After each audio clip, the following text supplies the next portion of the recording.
Ang bawat paggising natin sa umaga ay isang napakagandang biyaya, kaya dapat lagi tayong nagpapasalamat sa bawat araw na ibinibigay ng Diyos sa atin. Kaya naman, manalangin tayo sa ngalan ng Ama na siyang lumikha ng langit at lupa. Amen.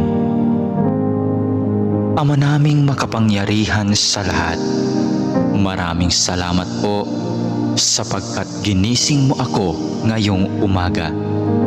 Isang bagong araw na naman ang aking haharapin.